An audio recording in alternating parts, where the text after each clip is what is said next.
আসসালামু আলাইকুম, কেমন আছেন সবাই? আশা করি সবাই ভালো আছেন। এটা হচ্ছে একটা সোলার প্রজেক্ট, বিএডিসি সেচ প্রকল্পের একটি প্রজেক্ট এটা। এটার ক্যাপাসিটি হচ্ছে 5 কিউসেক। 20 একর জমির জন্য এটি খুব ভালোভাবে কাজ করবে। সামনে একটু দেখি, এখানে কিন্তু দেখতে পাচ্ছেন অনেকগুলা পাম্পের সংযোগ কিন্তু এখানে দেওয়া আছে। এখানে যখন যেটা আসলে প্রয়োজন হয়, যে পাম্পটা প্রয়োজন আলাদা আলাদাভাবে এটা কালেকশন দিয়ে কিন্তু মোটরটা চালায়। ভিতর থেকে দেখার চেষ্টা করি কয়টা মোটর কিভাবে চলছে, সবগুলো দেখবো ইনশাল্লাহ। এখানে তো অনেকগুলো মোটর দেখতে পাচ্ছি। এটা হচ্ছে ভার্টিক্যাল মোটর, একটা আছে দেখছি, একটা সাবমার্সিবল আছে, দুইটা আছে সেন্ট্রিফিউগাল টাইপ পাম্প। এটা হচ্ছে ভার্টিক্যাল পাম্প, এই পাম্প, এটা ভার্টিক্যাল পাম্প, এর মাধ্যমে লুজ পানি উঠানো হয়। এটা সাকশন লাইন। পাশে যে পুকুরটা দেখতে পাচ্ছেন, এই পুকুরের থেকে মূলত লুজ পানিটা নিয়ে ভার্টিক্যাল পাম্প দিয়ে ওঠানো হয়। এটা হচ্ছে একটা সাবমার্সিবল পাম্প, যেটা মূলত পানির নিচে থাকে বোরিংয়ের ভিতরে। 4 ইঞ্চি ডেলিভারির একটা পাম্প এটা। এখানে সাবমার্সিবল এবং ভার্টিক্যাল পাম্পের দুইটার ডেলিভারি লাইনই একসাথে করা আছে দেখছি। এটা হচ্ছে একটা ছোট সেন্ট্রিফিউগাল পাম্প, আর এই পাশে দেখছি এটা আর একটা সেন্ট্রিফিউগাল পাম্প। এটা কিন্তু এখন বর্তমানে রানিং অবস্থায় আছে, দেখতে পাচ্ছেন মোটরটি রানিং অবস্থায় আছে এখন। এটি লিও ব্র্যান্ডের একটি পাম্প।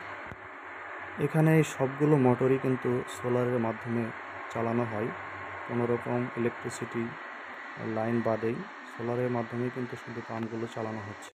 পানির ফ্লোটা একটু আপনাদেরকে দেখাই, যে সোলারের মাধ্যমে আসলে মোটরের পানির ফ্লো কেমন হয়।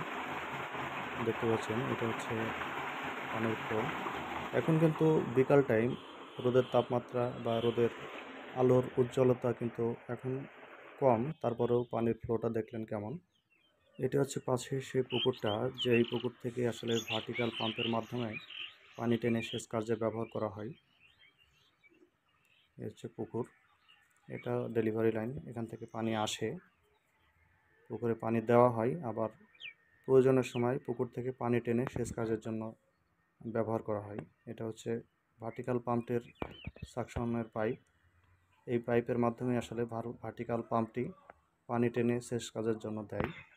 এখানে কিন্তু একটা ভালো সিস্টেম লক্ষ্য করলাম, সেটা হচ্ছে সেচ কাজের জন্য কিন্তু সবসময় পানির প্রয়োজন আসলে হয় না। তো যে সময়টাতে সেচের পানির প্রয়োজন হয় না, এখানে সেই সময়টা পুকুরে পানি দেওয়া হয়। পাশে যে পুকুরটা আছে, পুকুরে পানি দেওয়া হয়, এবং যখন সেচের প্রয়োজন হয় তখন কিন্তু প্রয়োজন অনুযায়ী পুকুর থেকেও কিন্তু পানি টেনে সেচের জন্য ব্যবহার করতে পারে। সব মিলায়ে ভালো একটি পরিকল্পনা এখানে দেখলাম। পাশে এখানে দেখতে পাচ্ছি একটি চৌবাচ্চা আছে মাছের, এখানে কিন্তু মাছ ছাড়া আছে দেখছি, এবং আশেপাশে কয়েকটা মুরগির খামার আছে দেখলাম। মানে সব মিলায় একটি ভালো একটি পরিকল্পনা নিয়ে এখানে কিন্তু কাজ করা হচ্ছে, এবং এই প্রকল্পের সম্পূর্ণ বিদ্যুৎ খরচ এবং বিদ্যুতের লোডগুলো সব কিন্তু এই সোলারের মাধ্যমে কিন্তু নেওয়া হয়। এই সোলার প্রকল্প হতে পারে বাংলাদেশের কৃষি খাতের জন্য অগ্রগতির আরও একটি মাধ্যম। ধন্যবাদ সবাইকে ভিডিওটি শেষ পর্যন্ত দেখার জন্য। আসসালামু আলাইকুম।